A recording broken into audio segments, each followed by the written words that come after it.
Ladies and gentlemen, now let me tell you something.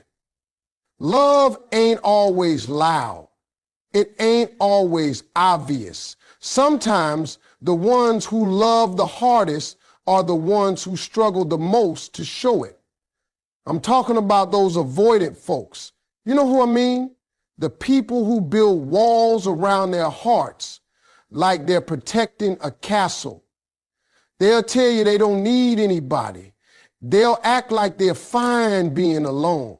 But deep down, they're just scared. Scared of being hurt, scared of being seen, scared of loving somebody who might not love them back. When an avoidant person starts letting you in emotionally, even just a little, it might not seem like a big deal at first glance, but for someone with an avoidant heart, that's like opening a heavy door that's been locked for years. See, avoidants have built those walls for a reason. Somewhere along the way, they learned that getting too close leads to pain. They taught themselves that independence equals safety, that emotions mean weakness, and that love can't be trusted. So when they start to crack that door open, when they start letting someone peek inside their private world, it means something deep is shifting. It's not just about sharing feelings, it's about learning to trust again. You might notice it in small, subtle ways. Maybe they start telling you about their day, not just what happened, but how they felt about it. That's big for them. Maybe they start asking for your opinion or seeking your comfort when they're struggling. To most people, that's normal connection. But for an avoidant, that's a breakthrough. It's them admitting they can rely on someone without losing control. They're learning that love doesn't have to mean surrendering their independence. It can mean sharing it. When they start to let you see behind that composed, distant exterior, that's a form of emotional intimacy that comes hard-earned. Now, this process isn't smooth. One moment they might open up, in the next they might retreat again. You'll see them test the waters just a little, revealed, then a step back to see how you'll react. That's not manipulation. That's fear management. They're watching to see if it's safe to stay open.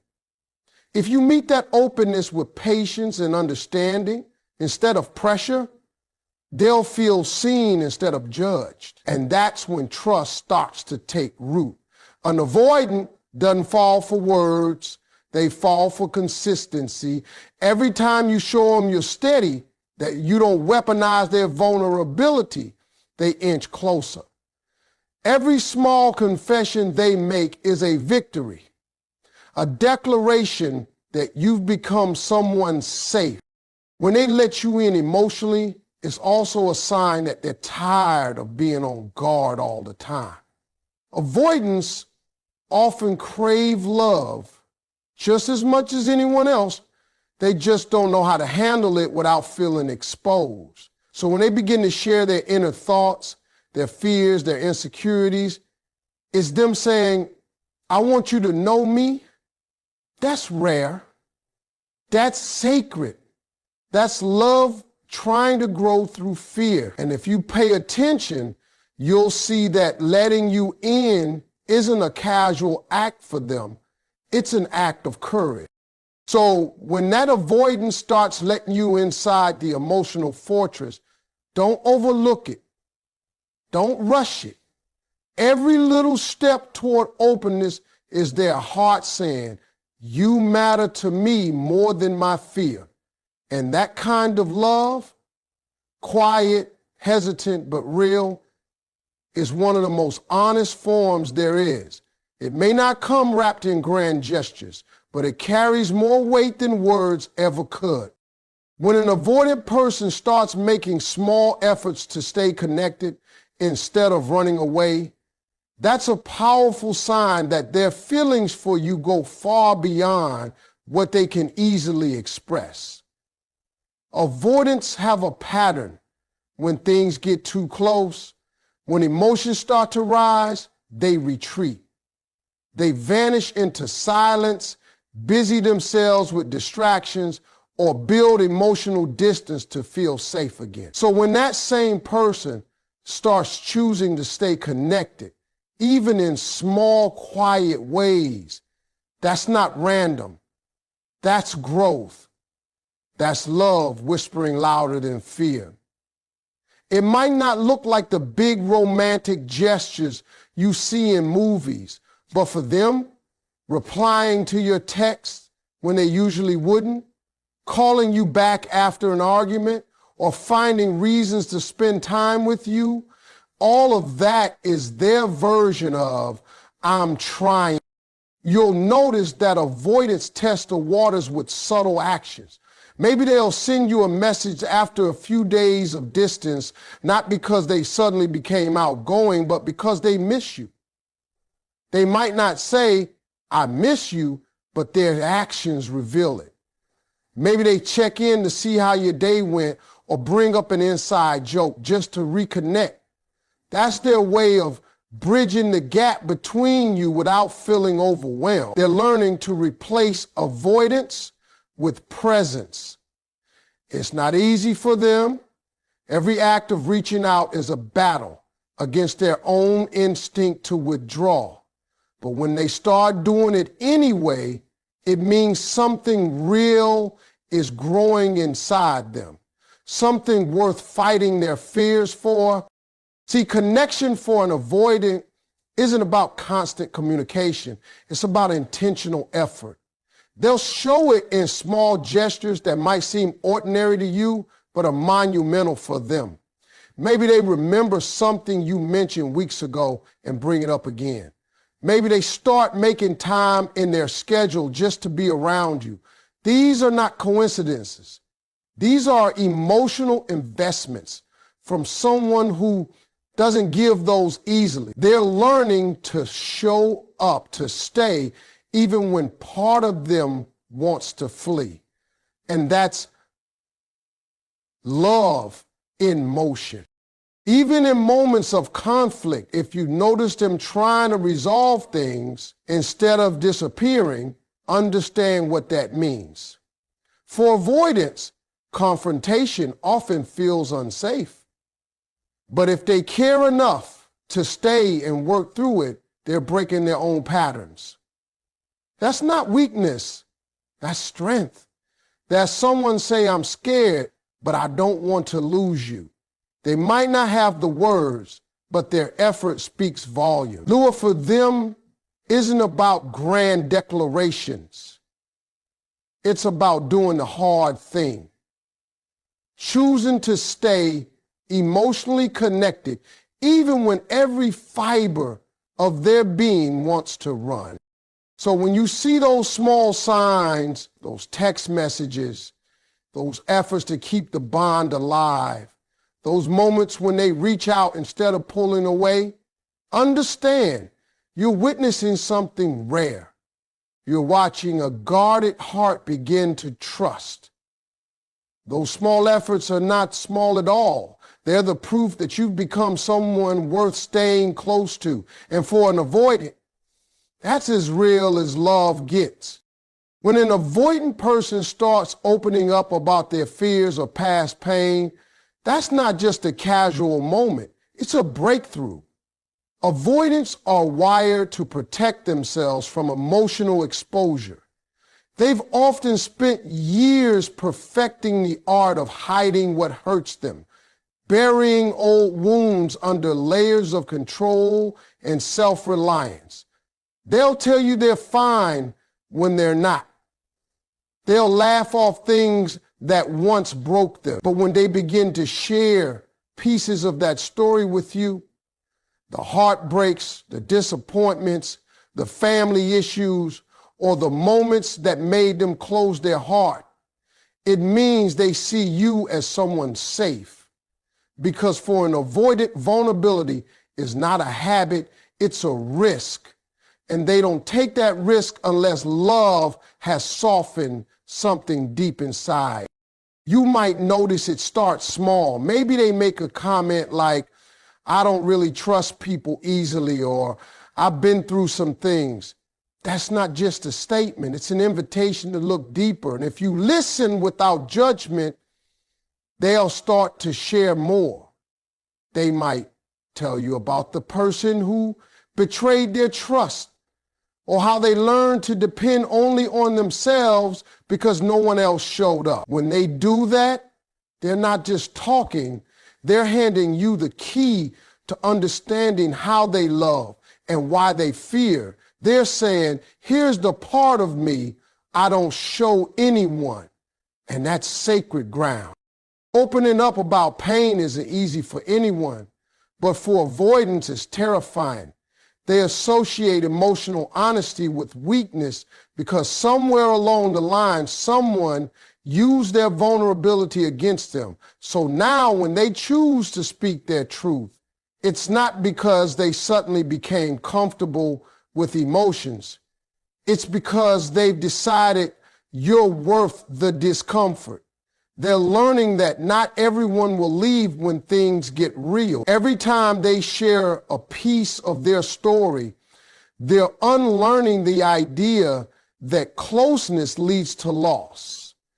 And that process takes courage. You'll see them hesitate. You'll see them pause before revealing too much. And sometimes you'll see them regret saying it right after.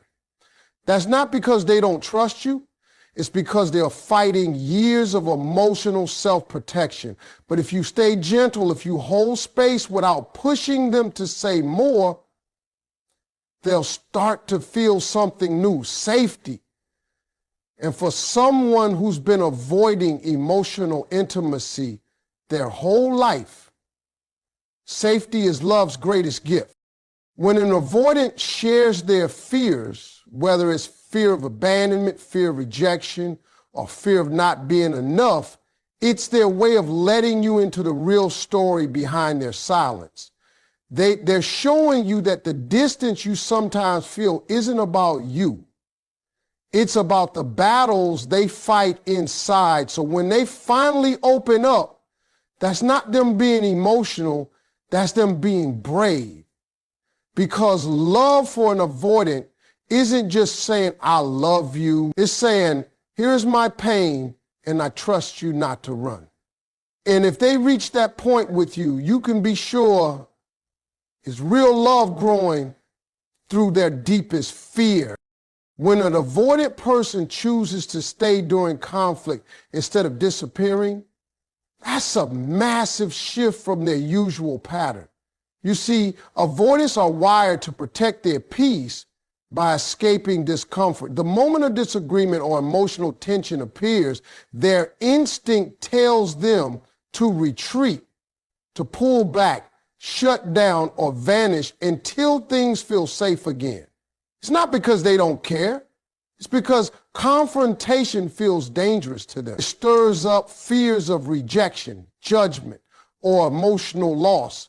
But when that same person starts staying through the storm instead of running, that's a clear sign their feelings for you have grown deeper than their fears. It means they value the connection enough to push through the very thing they used to avoid. Staying doesn't always look dramatic. It might look like them listening instead of walking away, texting back instead of going silent, or taking a deep breath before responding instead of shutting down. Those might seem like small things, but for someone who's used to disappearing at the first sign of conflict, that's progress. That's love evolving. Avoidants hate losing control of their emotions, and arguments can make them feel exposed. But when they start choosing presence over distance, that's their way of saying, you matter more than my comfort. They're not used to fighting for relationships. They're used to protecting themselves from them. So when they start staying to work things out, it's not just about fixing the problem. It's about showing commitment. You might notice them try to explain their side instead of avoiding the conversation entirely. They may struggle with the right words, stumble through their feelings, or seem distant even while they're trying to engage. Don't mistake that for indifference. That's courage in action. They're learning how to stay connected even when emotions feel overwhelming. And that's one of the hardest lessons for an avoidant to learn, to remain open in the middle of discomfort. They might even need time to cool off before they can come back to talk. But the fact that they come back at all is proof that they care. Avoidants don't circle back unless their heart tells them to. When they stay, what they're really saying is, I don't want to lose you over this. That's a huge shift for someone who used to believe walking away was safer. It's their version of fighting for the relationship. You may not see grand apologies or emotional breakdowns, but their willingness to stay engaged, to listen, or to compromise is how they show love. For an avoidant, staying means choosing connection over protection. So if you ever find yourself in conflict with an avoidant and they don't disappear, if they're still there, still talking, still trying in their quiet, careful way, understand that's not just maturity. That's love growing stronger than fear. They've learned that losing you would hurt more than facing the discomfort of the moment. That's the turning point where their heart chooses to stay, not because it's easy, but because it's real. When an avoidant person starts showing love through actions instead of just words, that's when you begin to see the real depth of their feelings. Avoidants often struggle to express emotions verbally. Saying I love you or I miss you might feel unnatural or even scary to them. They've spent much of their lives relying on themselves. So showing affection openly can make them feel exposed. But when they truly love someone, they begin to communicate through what they do, not what they say. Their love language becomes effort, care, and quiet consistency. It's subtle, but it's powerful. When an avoidant acts in love, they're proving that you've become someone worth stepping outside their emotional comfort zone for. You'll notice it in little gestures first. Maybe they start helping you without being asked, fixing something, handling a problem, or remembering small details you didn't even think they noticed. That's their version of saying, I care. They'll make sure you're okay, that you have what you need, and that your world runs a little smoother because of them. It's not about grand romantic statements. It's about silent devotion. They might bring you your favorite drink, check in on your day, or show up when they know you're struggling. Every act, no matter how small, is a declaration of love from someone who finds words too risky. Avoidants often feel uncomfortable with emotional expression, but when they love you, they express it in practical ways. They'll take responsibility, show reliability, and protect your peace in ways that feel natural to them. Their actions say, you can count on me. They may not talk much about feelings, but they'll make sure you feel secure. They won't tell you how much they care. They'll prove it over time. You'll see it in how they treat you when no one's watching, how they respect your space, and how they try to show up even when they don't fully understand how to. That's their way of bridging the emotional gap. For an avoidant, actions are safer than words because actions can't be rejected. Words are vulnerable, but effort feels solid. So when they start taking action to make you feel love, they're doing something that still feels safe yet deeply meaningful. You might not get constant affection, but you'll get loyalty. You'll get consistency. You'll get the kind of love that builds slowly but never wavers. And that's a love that's often stronger than the loud, emotional kind. Sometimes their love looks like patience when you're upset, or quiet presence